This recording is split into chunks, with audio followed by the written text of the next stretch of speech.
Olá, tudo bem? Bem-vindos a mais um episódio do TeckerCast, o podcast da Teckers, uma consultoria de recrutamento e soluções para recursos humanos, tecnologia e negócios. Meu nome é Eduardo Saig, como eu sempre faço no começo dos nossos episódios, me autodescrevo para aquelas pessoas que não conseguem enxergar ou simplesmente não podem me ver.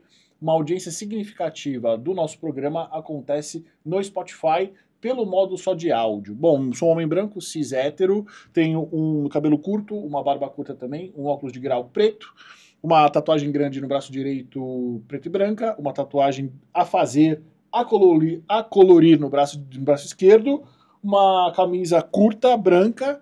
Como vocês sabem, eu faço parte do movimento Camisas Sociais de Manga Curta no Brasil. Acho que deveria ser a indumentária de toda pessoa que trabalha no mercado corporativo, e a gente precisa acabar com esse preconceito que existe aqui no Brasil, pois somos um país tropical. Dito isso, vou passar a bola para minha convidada, Lígia Hacker, que tem aí uma certa pegadinha no nome dela, que ela vai, obviamente, a gente vai explorar bastante. Lígia, obrigado pela tua presença. Obrigada. Se autodescreva para quem não consegue ver essa sua linda cutis. Vamos lá. Eu sou uma mulher branca cis hétero, sou loira, tenho um cabelo médio, um pouco bagunçado, tô com uma blusa cinza, gola rolê. Isso. E uma isso. pulseira... E uma pulseira prateada. Isso, e um anel. E um anel. E é isso. Do da Lígia Hacker, da onde vem o nome? O Lígia Hacker vem da Alemanha, né? Quer dizer lenhador hacker. Olha só. E você trabalhou, obviamente, teve passagens para uma empresa de tecnologia, mas hoje não, há uns 20 anos, trabalha com recursos humanos, é isso? Isso. Na verdade, eu trabalhei 6 anos numa empresa de tecnologia como RH. Sim. Mas eu quero dizer que eu sou uma hacker de meia tigela, assim, né? Eu não sou uma pessoa, assim, tão tecnológica como as pessoas costumam achar por causa do meu nome. É um engodo o seu nome. É, mais ou menos. Como foi o teu começo de carreira? Por que psicologia? E conta pra gente também como é que foi a tua experiência como atriz, teatro ali. Meu Deus. Bom, eu comecei, o meu sonho era ser atriz, né? Desde sempre? Eu acho que desde que eu pensei, putz, ter que fazer alguma coisa, né? Falei, quero fazer teatro. Eu comecei com 14 anos, eu fiz Teatro Escola Célia Helena, na época que era na Liberdade. E eu me profissionalizei com 17 anos. Com 16, eu tive uma primeira experiência profissional, ganhei meu primeiro dinheiro, veio do teatro. A gente fez o Diário de Anne Frank. A gente fazia montagem para escolas, inclusive foi uma experiência para mim que eu fui atrás de captação de recursos para poder fazer. Eu consegui um patrocínio de um banco na época para ter um dinheirinho para a gente poder fazer a produção. E ali eu comecei a fazer peça. A gente não fiz muita coisa, assim, porque, na verdade, senão as pessoas estariam me reconhecendo aqui, né, Edu? Na verdade, então, eu fiz a primeira peça profissionalmente que eu fiz foi o Diário de Anne Frank, a gente apresentava para escolas, foi muito legal. Depois de formada, acho que eu fiz mais umas 2 peças. E aí eu comecei a pensar que talvez o mundo artístico, assim, não era bem para mim, assim. Por quê? Putz, porque eu achava que era uma vida... Eu queria muito ter uma parte da minha vida mais, assim, controlada, digamos assim, previsível. Né? Previsível e tal. Eu queria... eu tinha outros sonhos que não combinava ali com o estilo de vida de quem faz teatro, televisão e essas tentativas e tudo que envolve o mundo ali. E aí eu achei que eu poderia fazer psicologia, eu já gostava muito de psicanálise, eu já fazia análise na época, aí eu falava, putz, eu acho que isso é legal, de repente até tem a ver, eu posso ajudar, eu tinha muitos amigos, né, atores, enfim, e fui fazer psicologia. Só que aí, quando eu entrei na psicologia, eu trabalhava, paralelamente, eu virei uma super garçonete, trabalhei em restaurante muito tempo, conheci muita gente legal, enfim.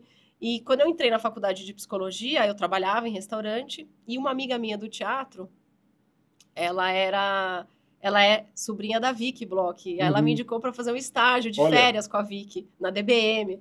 E aí lá eu fiz um primeiro estágio, e eu falei, nossa, que legal que existe isso, né? Que mundo é esse de RH? Que coisa legal. Nossa, as empresas pagam outplacement para as pessoas. Começou bem. Aí eu falei, gente, que massa. E aí eu lembro que a Vicky me levou num Conar.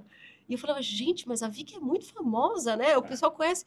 Eu falei, gente, que lugar é... Assim, eu vim do mundo absolutamente informal. Eu trabalhava à noite em restaurante, aquele contexto organizacional, para mim, era, gente, que mundo é esse que existe, né? E daí eu fui fazer estágio na DM, que era a Companhia de Talentos, enfim. né? Depois voltei para restaurante ainda um tempo, e aí meu sonho, na companhia de talentos, eu conheci algumas empresas que na época faziam programa de estágio, Sim. Unilever, Natura, e falei, quero trabalhar na Unilever, meu sonho. Aí, isso que eu não tinha inglês, né? Eu fui estudar um pouquinho de inglês, e aí passei no programa de estágio. O último ano eu fiz estágio na Unilever, e aí fui indicada ao programa de trainee, e entrei na Unilever, fiquei lá até 2008. E quando eu fui para BASF, recebi uma proposta, eu estava no interior, na fábrica da Unilever, queria muito voltar para São Paulo, e apareceu essa oportunidade de ir para a BASF, que eu nunca imaginei, porque era uma empresa, tipo, era para trabalhar com agronegócio, eu era uma menina que achava, tipo, sou super bem de consumo e tal.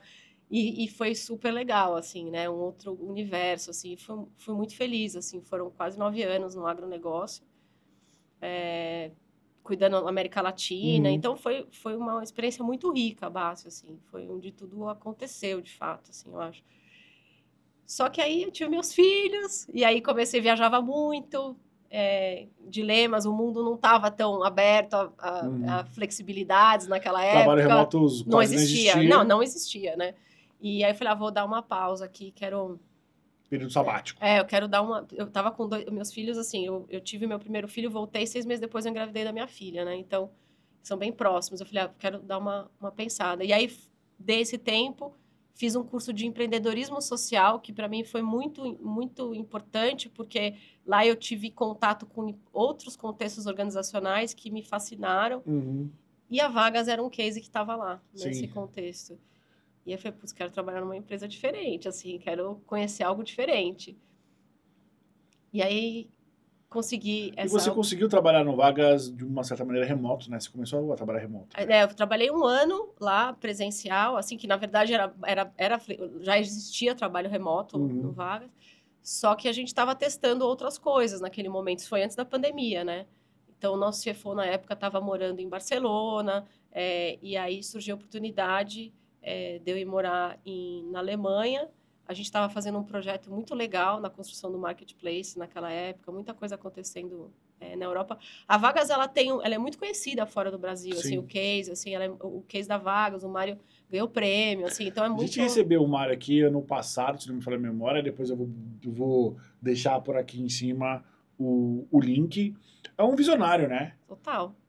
Sim, foi, assim, a minha vida é antes e depois, assim, porque a marca da Vagas em mim, assim, ela é muito profunda, assim, sabe? Ela traz, assim, uma perspectiva de relação do trabalho que eu nunca tinha imaginado, assim. Que é possível. Que é possível. E, assim, a gente...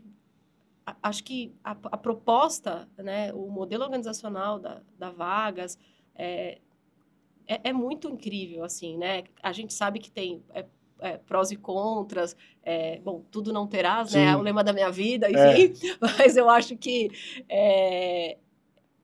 foi uma experiência revolucionária para mim, assim, muito transformadora. Entrando um pouco no Vagas, que foi um pouco do que a gente teve contato lá atrás, as primeiras vezes eu e você, o Vagas, ele é conhecido por ter, de fato, um modelo horizontal. Explica pra gente o que é isso. Tá. Bom, e eu sei que você já falou isso milhares de vezes, mas eu acho que eu acho que, assim, sempre muito bom. Porque as pessoas às vezes confundem, né? Você vivia um modelo autogerido, é uma bagunça, é uma anarquia. Não. Né? Eu acho que a proposta era que a gente pudesse viver a integralidade, de fato, no trabalho. E para você viver essa integralidade no trabalho, você precisa participar do processo de decisão, né? De alguma forma. Então, a primeira coisa que a proposta da Vagas era o processo decisório. Ele era compartilhado, né? Ele era consensuado. Era uma baderna? Não. Claro que a gente tinha conflitos, a gente tinha problemas e tal, mas a ideia central era que as tomadas de decisões acontecessem de forma mais rápida, com o menor e melhor grupo possível para aquilo. Isso é muito legal, porque você... Primeiro que a organização autogerida, ela destitui o poder da forma como a gente conhece, né? O comando e controle. Então, traz uma perspectiva, tipo, você conhece, você sabe, você, né, tem o know-how, a outra pessoa também, então se juntem e façam uma proposta, compartilhem. Quem tiver algo a dizer, vai dizer. Quem não tiver, a decisão vai ser tomada, né? Resumidamente aqui. Então, acho que o menor e melhor grupo a gente poder compartilhar. Isso também traz uma perspectiva para os colaboradores, as pessoas precisam participar da gestão daquela empresa, de fato, né? Então, assim, uma das dificuldades que a gente tinha era, de fato, encontrar pessoas que gostavam, que vivenciavam bem isso, porque também não é para todo mundo, né? Eu não estou dizendo que o modelo autogerido é o melhor, nada disso, né? Eu acho que ele foi muito importante para mim, acredito muito, acho que é um modelo muito legal, mas eu sei que ele não é para todo mundo, né? Tem pessoas que gostam de serem, me faz isso, me traz aqui. Exato, e tá tudo certo. Mas, assim, ele prevê que as pessoas participem de uma forma muito diferente na gestão da empresa. Você precisa entender o que está acontecendo, né? Você precisa fazer as perguntas, senão você... E dentro do que eu conheço de cultura empresarial, que eu acho que é bastante coisa, porque o meu dia a dia é, de fato, conversar com donos de negócios ou com líderes sobre como as pessoas estão, né? E também sobre cultura. Eu acho que o Vagas é a única empresa que eu conheço que realmente tem isso funcionando. Algumas empresas têm partes de um processo cultural ou algumas áreas funcionam assim, mas não de uma maneira geral. A pergunta que eu quero te fazer, Lígia, é que tipo de contexto, que tipo de empresa você acha que isso funciona? Existe uma maturidade cultural ou não? Eventualmente é só a liderança querer mesmo? Eu acho que existe, sim. Eu não acho que é para toda a organização. Eu acho que o modelo existe ali porque os fundadores sempre acreditaram nisso, né? E sempre abriram mão de eventuais até... não sei se a palavra certa é lucro, mas eles de fato apostavam nisso, assim, não, esse negócio tem que dar certo, assim, né? Porque o comando e controle é muito eficiente, né, Edu? A gente sabe, então é muito fácil você falar, não, vamos porque... Mas eles sempre acreditaram profundamente, assim, então eu acho que tem uma crença, algo precisa vir de quem de fato ali está investindo naquilo, de, pô, eu acho que isso traz outros benefícios, né? É uma escolha, você abre mão de outras coisas para ter um modelo autogerido, para proporcionar para as pessoas um ambiente onde elas possam trazer a voz dela à tona, onde elas possam errar de uma forma diferente, né? Então, participar de uma forma diferente. Então, assim, eu acho que não é para qualquer negócio, assim, eu acho que as pessoas que estão ali, de certa forma, coordenando, precisam apostar nisso, acreditar, porque não é fácil, assim, não é fácil. Uma dúvida que eu tenho, Lígia, é, por exemplo, como que funciona quando a gente tem um empate nesse modelo, assim? Sei lá, duas propostas que têm o mesmo número de votantes ou existe um impasse? Como é que funciona? Então, não era por votação que a gente fazia lá, né? Era, de fato, por insistência no convencimento, né? Chegava um momento... Argumentação. Argumentação. Assim. Chega um momento que alguém cede, né? Mas a proposta sempre é um pouco utópico, porque a ideia não era assim, você cede porque, puta, cansei. Não era essa. Era... Convencer. Era assim, eu acho que a minha ideia ainda é melhor, mas eu não acho a sua ruim. Eu posso confiar na sua e vamos lá, já que eu tenho a maior parte aqui querendo a sua, vou engajar na sua, mas ainda acho que a minha poderia ser melhor. É um pouco utópico. Sim. Então, quando você fala do princípio, eu vou abrir mão do meu ponto de vista, pô, o profissional tem que ter muita maturidade, Sim. entendeu? Você tem que estar num estágio da vida onde, de fato, também você acredita no trabalho você vê o trabalho de uma forma diferente, né? Então, acho que a gente colocava em xeque muito a questão do significado do trabalho, de fato, a palavra pode estar meio banalizada, mas, de fato, o nosso comprometimento era com aquilo que precisava ser feito. E não se eu vou ganhar os louros, ou se eu vou ser aquilo, ou se... Não é bem... até porque todos os artefatos ali de RH, eles não favoreciam nada. Você Sim. não ia ser promovido ali porque você fez... Não eram esses os critérios, né? As pessoas mais sêniores... Todos os sistemas, eles estavam conectados com esse sistema de gestão, né? Então, você também não tinha muito como querer... Mudar o sistema. Ou querer falar, vou fazer isso. Não, você não é essa... Tudo era criado para que a gente tivesse um foco naquilo que precisa ser feito, né? Da melhor forma possível, assim. Então, qual que era a sua pergunta mesmo? Agora me perdi agora. Quando tinha uma... um impasse. Como é que a gente fazia? Um empate ou um impasse? Eu acho que tinha... Alguém desistia. Sempre tinha do que eu me lembro, assim, era sempre um momento, tipo, então agora... estamos no momento que agora chega, a gente vai ter que parar e a gente vai ter que decidir, porque já estamos, não tá interessante mais. Quem vai abrir mão, como é que vai ser? Não era fácil, era dolorido, era assim, então tem um impasse no modelo, Sim. né? Eu não acho que ele não tem. Eu acho que ele pode ser melhor elaborado. Eu acho que tem outras empresas que trabalham essa questão de impasse de formas mais interessantes, né? Até porque divide as responsabilidades também os papéis e responsabilidades de uma outra forma. Então, acho que quando você se aprofunda em autogestão, você vê outras soluções para esse dilema. Não acho que a nossa era melhor, mas era o que era possível naquele momento. Assim. E funcionava? Funcionava, mas isso eu acho que poderia ser melhor. Assim, acho que era um dos pontos que a gente estava sempre em debate ali. Como é que a gente pode fazer isso ficar melhor, né? Menos desgastante. Não, e mais claro, talvez. assim, e mais claro, se é alguém que vai decidir, então vamos nomear alguém que vai... Tá tudo certo. Então, é o Edu que vai no impasse, a gente chama o Edu por causa disso. E é ele que vai assumir. E tá tudo certo, entendeu? Tá. Eu acho que legitimar isso é super ok. Sim. Mas não falar, vamos fazer assim, também era sofrido, não ter algo, sabe? Precisava ter um voto de Minerva ali. Então isso a gente chegou... Eu lembro que uma das últimas discussões antes de eu sair, a gente estava indo por um caminho dessa questão da solução para esses impasses. Dessa figura. Então eu acho que também a gente tinha um lado talvez um pouco sonhador demais de viver a utopia, que no fundo também não era possível. Então, acho que legitimar algumas coisas. Olha, vai ter alguém aqui, alguém que para isso vai mandar aqui, tá tudo certo. Ele não derruba o modelo, né? Existem outras formas de você fazer e se deixar claro e transparente, tá tudo certo, né? E nesse modelo, Lígia, qual era o papel da área de recursos humanos? Então, quando eu entrei lá, eu acho que o nosso desafio era organizar os processos de RH, assim. Porque não é porque éramos uma organização autogerida que a gente não deveria ter as descrições de cargo, alguma pesagem, a diferenciação, isso linkado com remuneração, só que o nosso jeito é outro, né? E acho que isso foi um grande desafio, porque achar parceiros que conseguissem entender, pô, vamos fazer uma pesagem de cargo, então, mas quantas pessoas tem embaixo, isso não é um fator pra gente. Não. Pra mim, não.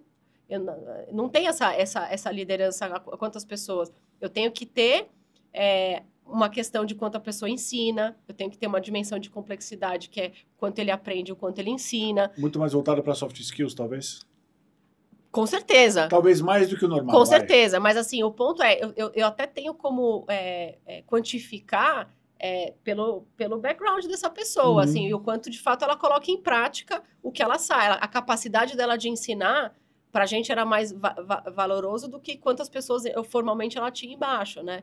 Então, quanto que o retorno disso ela acontece no dia a dia, nas trocas, nas condições dos projetos, das metas em comum. Então, isso era uma coisa que a gente avaliava. Então, as nossas dimensões de complexidade, elas levavam em consideração... tinha uma escala, mas elas eram tipo a comunicação, a visão de negócio, porque eu preciso de pessoas que se interessem de fato por aquele negócio, que participem. Então, porque os nossos fóruns eram abertos, então as pessoas participavam das reuniões de resultado, a gente mostrava tudo, não tinha, era tudo muito aberto para que as pessoas entendam, participem, pudessem participar e dessem a sua contribuição se assim quisessem. Então, se eu tenho uma pessoa que está lá, putz, eu só quero, me manda fazer, que eu faço, não vai ser legal para ela também uma empresa como essa. Então, as nossas dimensões de complexidade de avaliação, elas seguiam a nossa cultura. Sim. O nosso sistema de fazer o acompanhamento do desenvolvimento anual também, ele era totalmente em grupo. Então, os feedbacks, eles aconteciam de forma aberta, assim. Então, eu posso ser a pessoa mais sênior do time de RH, mas eu vou fazer a coleta das percepções, dos feedbacks, e vou compartilhar com as pessoas com quem eu trabalho, né? E vou checar se é isso mesmo, não, vou debater. Então, era tudo muito aberto. Então, como área de pessoas ali, de relações humanas, o primeiro desafio foi organizar um pouco isso, né? Os processos de remuneração, de desenvolvimento. Tinham políticas muito legais, mas a gente precisava sempre revisitar daquilo que era ofertado, a vagas... enfim, acho que era um trabalho muito parecido no sentido do calendário, das coisas, dos temas, mas a forma como a gente fazia era extremamente diferente, né? Sim. A ponto eu dizia para as pessoas, assim, eu acho que os meus problemas eram outros, assim, né? Quando você muda de empresa tradicional, é mais ou menos a mesma coisa, né? Mas lá não era. Sim. Vagas não era a mesma coisa, os problemas eram outros, de fato, assim, né? O meu problema não é, o cara tá brigando porque quer aqui. Não, o contexto de uma empresa autogerida, ele traz outros desafios para as pessoas que ali trabalham, entendeu? Então, eu acho que isso é Dentro do muito que diferente. você me trouxe, me parece ser uma empresa onde as pessoas tinham uma segurança psicológica talvez maior do que de outros mercados, por exemplo, ou de outras culturas. Para quem gosta desse modelo, com certeza. Eu acho que para quem vivenciava bem, com certeza, porque daí você está num lugar que você pode ser, sim, você é 100%. Você está ali vivendo aquele negócio, você está Você pode ser participando. 100% participante, né? Exato. Então, assim, para quem gosta, meu, era maravilhoso, assim, né? Difícil. Isso foi uma das coisas que eu sempre refleti. Eu falei, eu fui muito feliz lá, assim, né? Isso propicia no final do dia que a sua relação com o trabalho, ela fica muito, muito, muito de verdade, Uhum. assim, muito, muito gostosa mesmo, assim, E muito sabe? honesta, né? E muito honesta. Então, chegava assim, eu nunca tive no tempo de vagas nenhuma crise do domingo à noite, assim, sabe? Muito, muito legal, assim. Quando o Mário esteve aqui, acho que uma das perguntas que a gente fez para ele foi como que ele desenvolveu isso. Ele falou, cara, foi anos. Foram anos. Anos. Anos e anos e anos para chegar no modelo que ele mesmo disse que não é ainda o modelo Exato. final. Tem um manifesto ali, mas é um modelo muito próximo daquilo que ele acredita, que ele acha que vai funcionar. E, obviamente, tem funcionado desde então, né? Você acha que o modelo pode ser replicável em linhas gerais, assim, ou ainda não? Ele é muito particular. Eu acho que não. Não, né? Eu acho que não. Acho que não. Eu acho que tem algumas coisas que poderiam funcionar muito bem em linhas gerais, como, sei lá, eu não sei se o nome é esse, mas as assembleias, eu acho que é algo extremamente interessante, extremamente importante, e ali alguns pequenos artefatos, assim, mas em linhas gerais eu acho que é uma disrupção muito forte, muito grande, assim. Você tirar comando e controle da estrutura organizacional como ela é montada hoje, muito difícil. E os negócios, eles passam por momentos, né, no contexto diferentes, assim, né? Acho que quando a Vagas acho que foi a primeira HR Tech do Brasil, né? Se a gente for pensar. Talvez. Não tinha competidores, né? Durante um Top bom 10, com tempo, certeza. né? Então, assim, depois começa a ter... Então, o mundo muda e você também... O seu shape de negócio vai mudando um pouco, né? Então, você também tem que ir se adaptar. Então, eu não sei se o modelo organizacional, ele é uma coisa que dá para ser para sempre, assim, eu não sei mesmo, porque eu acho que o mundo muda tão rápido hoje, de repente você está num contexto onde, se você não tiver comando e controle, você perde o negócio, entendeu? Eu realmente não tenho essa resposta, mas meu feeling é esse, assim, que talvez a gente, em alguns momentos você consiga, né, depois você tenha que mudar, fazer adaptações, depois mude de novo, por conta dessa volatilidade, assim, né, de como as coisas vão mudando. E aí você sai do Vagas e volta para a BASF. Como é que foi essa volta para o modelo mais tradicional? Então, eu voltei para Souvenir, né? Isso, então, Souvenir. Não, porque eu acho que teve quando eu recebi a ligação, né, o convite para participar do processo na Souvenir, bom, quando eu trabalhava na Agro, os dois negócios que eram muito interessantes, assim, que tinham uma certa independência, isso era uma coisa que eu gostava, era a Agro e a Souvenir. E eu sempre fui apaixonada por decoração, arquitetura, essas coisas, né? E eu achava muito legal, uma puta marca, enfim. E aí, a Souvenir, quando eu voltei, a Souvenir praticamente emancipada da BASF, né? Assim, realmente já prevendo ali um processo de carve-out, né? Então, pô, muito legal, dá pra gente, né, uma galera muito legal. Então, assim, quero testar, inclusive, aquilo que dá pra gente fazer diferente num contexto organizacional, uma empresa maior, né, com um negócio diferente, né, super grande. Será que dá pra gente trazer práticas mais interessantes? Exato. Será que dá pra gente modernizar algumas coisas? Pessoas super abertas a isso, né? Querendo construir uma área de pessoas e cultura que fosse... Então, para mim, foi muito legal, assim, e de fato se realizou, assim, Você conseguiu trazer elementos do vagas, elementos mais disruptivos para esse contexto Então, souvenir que é mais tradicional? Então, não tive esse tempo, porque um mês depois que eu cheguei, a gente teve o anúncio da venda, né? Então, a gente mudou completamente ali o nosso... Mas antes disso, assim, no seu... Eu acho que teria. Teria. Eu acho que teria. Eu acho que teria. A própria construção da estratégia que a gente estava fazendo, assim, as pessoas que trabalham na Souvenir, elas são muito inovadoras, Sim. são muito abertas. Então, eu acho Isso eu que pude tem ver. tudo a ver, assim, né? A Souvenir, junto com a BASF, é uma das empresas que sempre investiram na questão de diversidade e inclusão, sempre levantaram a bandeira quando não era hype, e a bandeira ela continua estendida agora, que parece que ninguém mais fala sobre isso, né?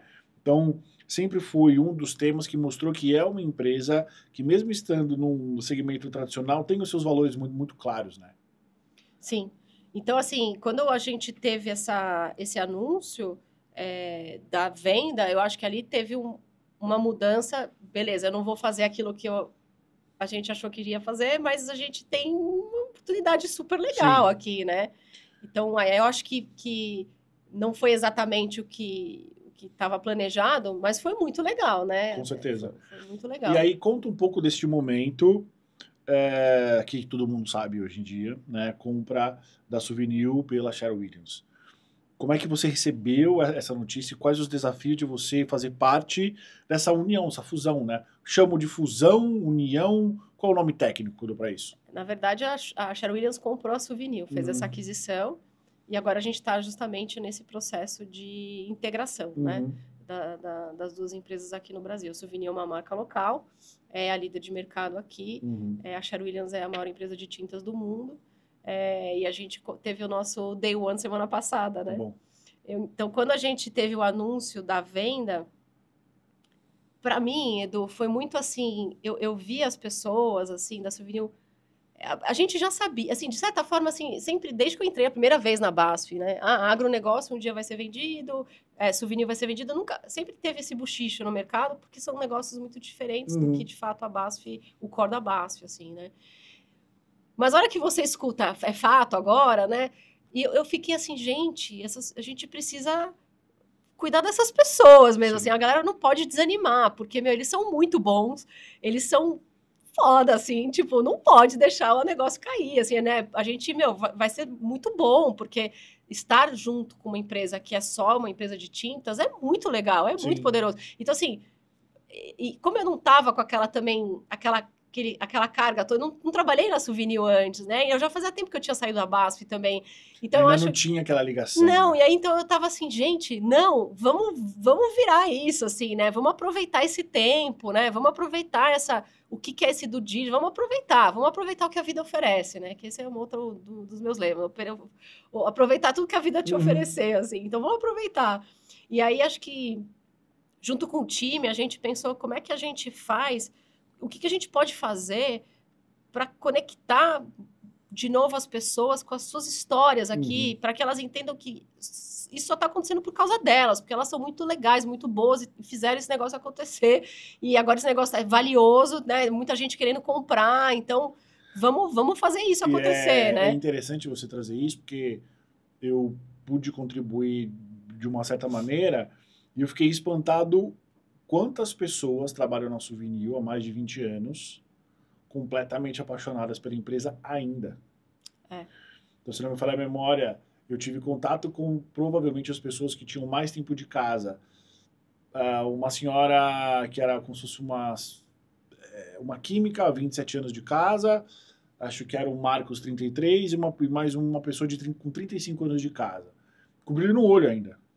Sim. 35 anos de Souvenir, uma coisa que eu achei super interessante, que eu fui pegando nas conversas, é que, cara, você trabalha na Souvenir, mas você passa por várias áreas ao longo do tempo. Isso faz com que você conheça o negócio muito bem e que dentro de um certo limite você consegue compartilhar as suas experiências e as suas opiniões com as outras áreas também. Então isso vai criando uma união muito interessante, que eu acho que é um pouco do que as outras empresas dos vários segmentos e empresas mais novas buscam hoje. Cara, como é que a gente une o nosso time interno? A gente, voltando à sua pergunta, assim, o que a gente pensou, como é que a gente vai fazer as pessoas verem valor nisso que vai acontecer, né? E acho que quando a gente pensou, a primeira coisa que a gente foi olhar também, conversar com pessoas que passaram por isso em outras empresas, entender o que tem no mercado. Eu nunca tinha participado, eu nunca vivi um projeto desse, né, antes. Vamos ver o que tem, conversar, escutar o que as pessoas têm a dizer. A gente foi para campo ver. E aí a gente entendeu, e conhecendo uma consultoria que nos ajudou naquele momento, no final do ano passado, a gente precisava construir uma narrativa, e aí, narrativa, estou dizendo aqui um tema, porque eu também sei que esse tema, a palavra narrativa está um pouco desgastada, mas no sentido de algo absolutamente verdadeiro e que pudesse juntar aquilo, que a Souvenir é? E aí, a nossa narrativa era transforma e valoriza. A Souvenir transforma e valoriza, é porque ela se transforma, que ela é sempre um ambiente de trabalho extremamente interessante, Sim. entendeu? Porque a gente se transforma muito lá dentro, né? As transformações da marca é incrível de ver, assim. Então, quando a gente conseguiu colocar uma galera junto e criar essa narrativa, e ela foi o nosso mote para todo esse ano, né? Desse processo de transição. Então, a gente teve tempo de poder trabalhar com as pessoas. Quais são os medos, né? Escutar muito eles. Pô, a gente tem medo se for isso, se for tal. Vamos, por quê? Né? Vamos tentar desmistificar o que tem de bom aqui, o que tem... Então, a gente, de fato, escutou muito as pessoas, né? Construir um plano de change management, para mim, não era uma coisa assim, eu vou pegar uma coisa pronta, alguma consultoria, não. Era uma coisa que a gente tinha que fazer. E a gente tinha que fazer internamente com várias ajudas, você foi uma das pessoas que ajudou, mas era uma coisa que tinha que ser conduzido por nós, assim, né? Então, eu acho que e junto com as pessoas, escutando as pessoas. Então, desde o começo, a gente estabeleceu os canais onde o grupo de embaixadores da mudança, onde a gente podia ter essa troca, onde eles traziam aquilo que estava legal, aquilo que estava faltando. A gente provia conteúdos muito legais, assim, importantes, de fato, para eles usarem, sabe? Então, eu acho que foi muito rico, assim, foi muito bacana. Ao mesmo tempo que a gente tinha um dia a dia para tocar, um negócio tinha que continuar, a gente tinha que dar essa clareza para as pessoas, mas, eu queria que eles aproveitassem esse momento, né? Então... tirar qualquer tipo de espectro negativo. Não, e falar deles também, não era, vai acontecer, mas e aí? Como é que vocês vão estar preparados para esse momento, assim? Vamos encarar, não era também fingir, o mundo é tudo maravilhoso. Não, vamos falar, a gente sabe que não é, a gente sabe que tem as dificuldades, e como é que a gente vai estar preparado para elas? Vamos falar disso, né? Então acho que por isso que a gente queria que as pessoas estivessem preparadas para momentos de mediação de conflito que vão acontecer, que a gente sabe que acontece, como é que elas podem contar as histórias delas, assim, como é que elas podem se sentir bem, né? Em tudo que elas viveram na Souvenir. Então, uma série de temas, né? A gente construiu as avenidas que a gente trabalhou ao longo desse último ano, com vários conteúdos, com momentos de troca, trazendo sempre uma informação transparente, podendo deixar eles bem informados com aquilo que estava acontecendo no momento certo. Então, eu acho que... Isso você trouxe do Vagas? Ou isso foi consolidado no Vagas? Ou você acha que é um modus operandi, um comportamento que você e Lígia tem? Porque é incomum isso, né? Quando a gente... O quê? Quando, por exemplo, essa transparência e essa preocupação com as pessoas nesse momento de aquisição. Geralmente pensam-se muito nos processos, não nas pessoas. Pelo que eu vi, vocês pensaram, obviamente, nos processos e também nas pessoas. Eu acho que pode até ser que eu tenha trazido, acho que a verdade, ser muito autêntica, assim, acho que pode ser que eu tenha aprendido a viver melhor isso e mais isso, com certeza, na Vagas. Mas eu acho que o time que eu tenho de RH é muito fantástico, assim, acho que as pessoas que trabalham ali são muito boas, assim, também são muito antenadas, muito sensíveis a isso, acho que a gente construiu um time ali muito, muito coeso, muito bacana, assim, a nossa forma de trabalhar, aí eu acho que talvez eu tenha, assim, eu não consigo trabalhar de outro jeito, assim, eu acho que a gente tem um jeito de trabalhar que é muito legal, que é um time também que passou por outras áreas, alguns membros, né? Vieram de aquisições. Exatamente, e permaneceram, né? E eu acho que isso é interessante porque você perpetua a cultura que está em constante transformação, mas você tem uma memória de como era, né?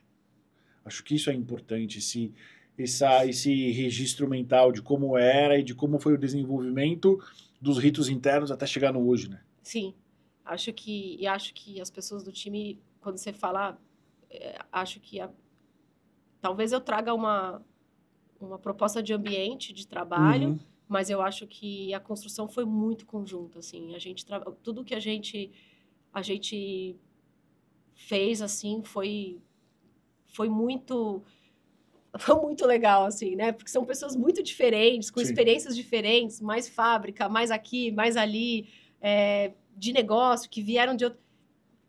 Isso, eu acho que se a gente conseguiu ter um resultado que as pessoas, de fato, trouxeram aqui pra gente, que foi legal, fez diferença para mim, foi uma coisa que me fez chegar até agora onde eu tô, eu acho que é o nosso jeito, assim, de ter. Foi muito legal. Foi uma experiência, assim, muito rica mesmo, assim, sabe? De como a gente pode trabalhar de uma forma diferente. Então, nesse sentido, eu acho que pode ser que eu tenha trazido uma proposta de trabalho dentro do time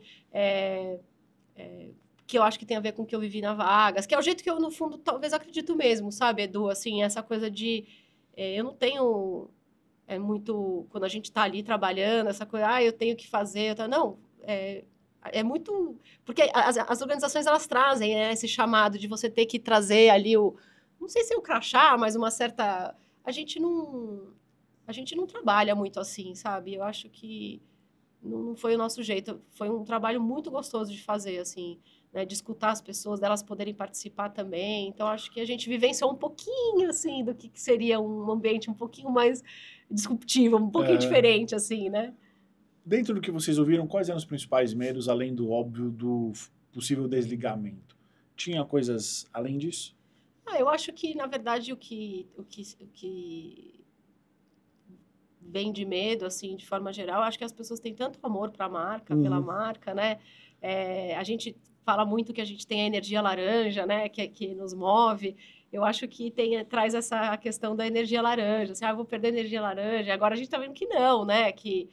Claro que não, né? A gente quer contaminar as pessoas com a energia laranja, né? Então, eu acho que até agora a gente está vivendo uma situação bastante respeitosa, super bacana, assim, de possibilidades. Então, acho que a nossa visão positiva, ela continua, assim, sabe? A gente teve um Day One semana passada que foi muito, muito impactante, muito legal. Eu acho que ambas empresas vão ser transformadas por isso, né? E a gente está querendo que seja muito positivo, né? Então, eu acho que até agora, assim, a gente tá, o prognóstico é muito positivo, assim, da gente conseguir avançar com os projetos, da gente conseguir transformar aquilo que precisa ser transformado, da gente aprender muito com eles também, né, com a nova casa, de conseguir, enfim, tá num lugar que a gente não estava antes, né? Então, é um contexto novo, não, é a um Sherwin cenário tem novo. muito processo, uma empresa assim muito gigante, assim, né? Então é um mundo inteiro a ser descoberto, assim, né? Então eu acho que E hoje você está responsável pela parte de HR Transformation, é isso? O que é isso? Bom, a gente continua agora com a nossa narrativa, a gente conseguiu... Que é só o começo, né? só o começo, né? A gente fez agora conjuntamente com a Sher Williams, antes até um pouquinho, a gente conseguiu se preparar para esse Day One com a continuidade daquela nossa narrativa, agora uma narrativa conjunta, né? Um tema conjunto para a nossa integração, né? Que é o Juntos, Nossas Histórias, Novas Histórias, que traz... Que foi muito legal, assim, né? Porque você vê tanta história das duas empresas, as pessoas o tempo inteiro falando junto, a gente tem que estar junto, a gente tem que estar junto, era um sonho deles também estarem com a gente. Como é que a gente vai transformar as nossas histórias? Porque aquilo que você falou, a gente não apaga, mas a gente transforma em novas histórias, né? Então, essa é a ideia. Então, esse vai ser o mote aí do nosso Change Management. Então, como HR Transformation, trago essa responsabilidade de continuar no Change Management, agora numa nova fase, né? As empresas juntas, propondo novas iniciativas, ao mesmo tempo que a gente também vai olhar para os processos, como é que o que tem lá, o que temos aqui, o que a gente quer, o que a gente transforma ou não, né? O que deixa, o que vai e o que vai ser uma terceira via. Exatamente. Trabalho, hein? Bastante. Trabalho. Lígia, uma dúvida que eu sempre tive é, você começou a tua carreira, posso, de uma maneira muito grossa, dizer que você começou lá no teatro. O que que você traz do teatro, da Lígia atriz, até hoje, para tua carreira no mercado corporativo? Ai, Edu, que pergunta difícil. Você tem que perguntar para as pessoas que trabalham comigo, assim, não sei, mas eu acho que... eu acho que eu trago uma... Eu posso ser mal interpretada aqui no que eu vou falar, mas eu acho que talvez uma certa, eu não sei, leveza, assim, de não levar as coisas tão a sério, assim, sabe? Leva a sério, mas não leva a sério. Exatamente. Eu sempre acho que, sei lá, eu tava te falando, né, antes da gente começar, tá num dia difícil, algumas coisas não estão acontecendo exatamente do jeito que a gente... Mas eu falo, mas eu vou dançar, né? No final de semana vai ter baile, eu vou conseguir dançar. Então, assim, isso já me tira do... Assim, acho que eu consigo redimensionar as coisas, talvez de uma forma mais fácil, porque eu acho que, de alguma forma, eu trago elementos da arte comigo até hoje, assim, para minha vida, que me trazem algum equilíbrio, ou não, né? Mas, enfim, eu acho que me distanciam de coisas que eu acho que eu tenho que me distanciar para poder ser quem eu sou, entendeu? Eu acho que eu luto muito por isso no ambiente de trabalho, das pessoas poderem ser o que elas são, né? Acho que sim. Eu tenho dito já alguns episódios que eu acho que a autenticidade vai ser um dos grandes valores que as empresas vão buscar, o que o mercado, em linhas gerais, vai buscar das pessoas nos próximos anos. Assim, acho que quando a gente fala muito de soft skills, eu acho que a autenticidade vai vir muito forte. Principalmente com todo o uso massivo de IA para produzir conteúdo pasteurizado, coisa tosca. Então, acho que quanto mais original a pessoa for, tanto na sua maneira de pensar, interagir e de comportamento, acho que mais bem sucedida ela vai ser. Lígia, qual foi o ponto mais baixo da sua carreira até agora? Então, semana passada eu estava com duas colegas da Unilever, que não estão mais na Unilever, e eu estava contando para elas que eu acho que o programa de trainee da Unilever, que era um sonho, que era aquilo... Quando eu comecei a viver esse sonho, ele não era bem longe daquilo que eu imaginava, assim. Então, eu acho que eu aprendi muito. A Unilever era uma empresa, assim, fantástica, mas pensando no que eu fiz, nas oportunidades, do que aconteceu naquele momento que a Unilever também estava se juntando, tava confusão, assim, não foi legal, assim, para mim. Porque eu acho que, mudava toda hora, vinha para cá, ia para lá, os projetos não eram claros, as responsabilidades não eram claras para o trainee, né? Então, aquilo me deixava muito perdida, assim, sabe? E uma expectativa que era sempre não combinando com aquilo que estava acontecendo, assim, claramente, assim. Isso foi o quê? Uns 20 anos atrás, por aí? Mais, né? Isso é engraçado, obrigado por você ter compartilhado. O papel do trainee, do processo, ele já vem sendo criticado há muito tempo, né? Principalmente aqui no Brasil, não consigo te dizer de outros países, mas é um investimento muito grande que as empresas fazem, tem uma retenção muito abaixo do que elas esperam, e nem sempre o trainee ele vai entrar como um gerente plus. Às vezes não, às vezes ele é um analista sênior, né? Ele é um especialista, só que o investimento para esse tipo de programa ele é muito grande, né? Tirando que você cria uma certa rusga com as outras áreas, né? Eu tive muito contato com trainees na Gafisa, 2011, acho, no tempo que eu trabalhei lá, e eram poucos que realmente estavam felizes ali. Você tem aquela questão do passeio no processo, que era super difícil. Super. Tinha ali aquela injeção de energia e de reconhecimento, mas o dia a dia é muito menos glamouroso do que um trainee pensa que é. Sim. Exatamente. Eu acho que, no meu caso, eu acho que foi muito particular tudo que eu vivi, porque, né, tem grandes histórias, era um programa, acho que era o melhor programa do Brasil, né? Uma época. Mas, assim, eu acho que às vezes é o contexto. Não, e o investimento tem que ser assim, no dia a dia, quem é a pessoa que vai estar ali do lado, ensinando, mostrando, ele precisa, a pessoa, que tipo de de trabalho ele vai dar para essa pessoa? Faz sentido, né? Eu acho que isso que precisa ser, porque a gente investe, falar, mas a organização não está preparada, não tem trabalho, não tem condição, não precisa. Não precisa. Né? Então, assim, e aí a pessoa fica lá. Então, acho que eu acabei vivenciando, fui meio ponto fora da curva, assim, não era comum acontecer, mas aconteceu comigo, né? As circunstâncias que eu fui colocada ali não foram boas para mim, assim. Acho que isso foi um marco para mim. E em contrapartida, o ponto mais alto? Ai, acho que agora, assim, né? Tá sendo muito novo tudo que eu tô vivendo, assim, a perspectiva também, né? Eu nunca passei, assim, acho que quando eu voltei para Souvenir, eu voltei para Basta Souvenir, já tava assim, uau, né? Eu vivi um ano que foi, nossa, para mim, assim, foi demais, assim. Agora, participar de uma integração, assim, é algo que... Lígia, dicas de livro, filme, série que você tem visto recentemente, tem tido tempo para isso? Então, o que eu recomendo, assim, fortemente, qualquer livro da Carla Madeira, eu sou apaixonada, assim, não li agora o último que lançou. Não conheço. Tudo é Rio, Véspera, maravilhoso. Eu tô muito impressionada, assim. Aliás, é uma das pessoas que você fala, quem você quer conhecer? Eu gostaria de conhecer a Carla Madeira. Assim. Ela é brasileira? Porque eu queria conhecê-la, porque eu acho muito impressionante. Fazia muito tempo que eu não lia um livro.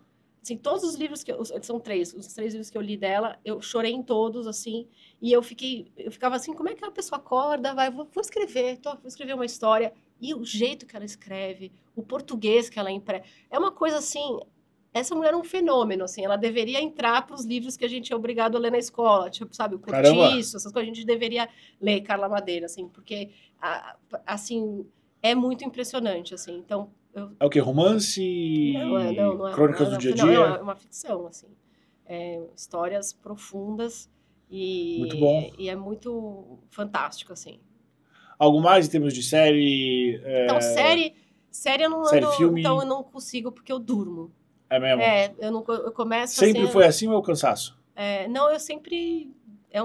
televisão, pra mim é uma coisa que me relaxa. Eu tô agora, assim... Tô fazendo de tudo para não dormir por causa da Vale Tudo, né? Porque eu quero ver até o final a novela Vale Tudo, que eu tô super viciada. Ela morreu ontem, correto? Morreu ontem. Qual é a sua aposta? Então, eu tava discutindo, assim, eu fiquei tentando olhar o tipo do revólver para saber, porque não fez barulho, o único que tava ali que não tinha era o Marco Aurélio, né? Mas não sei, de repente a gente vai Seria muito óbvio se fosse ele, porque foi ele, né? Pois mas eu acho que também qualquer um vai ser óbvio. Talvez surja alguém ali que a gente ainda não... Nenhum dos 5 suspeitos. A minha esposa levantou a hipótese de que talvez ela não tenha morrido, que ela fingiu. Será? Porque assim, tá tão diferente, né, a história? Então, essa Odete Roitman, ela tá muito diferente, ela tá muito menos vilã do que ela era. A gente deve ter mais ou menos ali a mesma idade, mas eu me lembro muito. Eu sei as falas do último capítulo da novela Vale Tudo. Pra mim foi assim, emblemática essa novela. Cara, a primeira Odete Roitman era osso duro de roer, cara. Deixava... ela era ruim, mas essa daí faz coisas que a outra não deixava fazia. A Carminha no chinelo. Mas essa daí, o que ela fez com os filhos, a outra não fez. Então, mas eu acho que tentaram criar um contexto muito vilanesco pra ela, ficou muito irreal, sabe? Muito, cara, nada a ver, assim, você vê ali como que uma pessoa zilhardária vai deixar o filho dela acidentado numa casa no interior e vai visitar com todo mundo com acesso a celular hoje em dia, pelo amor de Deus. Se for o Marco Aurélio vai ficar muito chinfrim, mas eu acho que talvez ela possa ter forjado a morte dela. Que aí faria mais sentido, porque eu acho que ela tá uma vilãzinha muito previsível. Sei, vamos ter que aguardar agora, vamos aguardar, estou muito até provavelmente tensa. Deve ser o quê? Sexta-feira que vem? Termina? Termina dia 17. Dia 17, tá? Na próxima sexta-feira semana. Que vem. Estou ali muito ansiosa, virou um programa familiar, os filhos, tudo, achei maravilhoso. Isso é interessante, teve esse resgate. Então, nunca eles tinham visto novela na vida. E aí começaram a ver, e é muito legal que a novela traz temas que você já aproveita para conversar também, né? Os temas que a novela estava trazendo, uma mulher mais velha com uma pessoa mais nova, e a gente pode conversar sobre isso. Né? Interessante, então, você acha que pode ter tido um resgate? Na verdade, assim, nem estava pensando nisso, mas a hora que a gente está assistindo novela, eles comentam, o personagem fala, eu sou assexuado. O que é assexuado, mãe? vamos conversar. Ah, nossa, mãe, ela é mais velha. Tá, e qual que é a questão que você está trazendo? O que você quer dizer com isso? Então, você acaba conversando, assim, né? Então, eu achei... Resgate, talvez, mas, assim, todo mundo... Da cultura familiar. A gente ficou ali... Só que tá acabando com a nossa vida, porque eu acordo 4h30 da manhã e fico até as 10h20 assistindo a novela. Meu filho também acorda às 5 da manhã para ir para a escola e a gente acorda acabado. Então, é bom a novela acabar logo, porque senão a gente vai acabar com a saúde da gente. O bom é que dura o quê? Uns 9 meses, uma novela? Essa foi mais curtinha, né? Porque ela durou 7 meses. Ela começou, eu nem achei. Eu achei que podia até ter durado um pouquinho mais, né? Mas não tinha mais o que fazer, né? Eles já mudaram tanto a história que não tinha mais pra onde ir. Pra onde ir, né? Ah, mas queria ver mais, assim, do Afonso. Eu tô apaixonada na novela. Tô super noveleira. Eu não sou. Ao acabar, minha vida voltar normal, não vejo mais novela. O problema é que vai criar expectativa pra próxima, né? Mas a próxima eu já falei que a gente não vai assistir. Acabou. A gente precisa voltar à vida normal agora, Edu. Dona Lígia, algo que você queira compartilhar que eu não te perguntei? Acho que não, Edu. Acho que não. Acho que a gente conversou bastante esse ano, né? Foi muito legal conhecer tantas possibilidades de poder trabalhar junto, né? Através do projeto, acho que eu consegui me reconectar com muitas pessoas para trabalhar junto, construir uma coisa que às vezes nem era óbvio, assim, né? A pessoa, eu posso ajudar aqui com alguma coisa que a gente, né, não era óbvio. Foi muito legal. Consegui resgatar, através desse projeto, conexões de outros momentos, assim. Você, a Vanessa, que falou de mediação e de comunicação. Então, acho que foi muito legal, assim. Foi uma experiência muito bacana. Muito bom. A seguir será um dos próximos capítulos. Tenho certeza que vai ser bastante interessante, vai ter muito sucesso. Ah, tomara. Obrigado pela tua presença, Lígia. Quem quiser falar contigo sobre o LinkedIn. Sim. Lígia Hacker, Brasil, só deve ter você, né? Então, eu espero que sim. Mas não sei. Ontem meus filhos começaram a jogar o nome deles no Google, um monte de hacker aí. Um monte. Mas aqui no Brasil, acho que só eu. Talvez na Alemanha... Mas é que Lígia não é muito comum, né? Então, acho que só vai ter a minha pessoa mesmo. Então, beleza. Obrigado pelo seu tempo. Obrigado por você ter compartilhado. Viu? E, obviamente, a casa vai ser sempre aberta para você. Obrigada, Edu. Foi um prazer. Para você que está vendo a gente, muito obrigado e até o próximo episódio.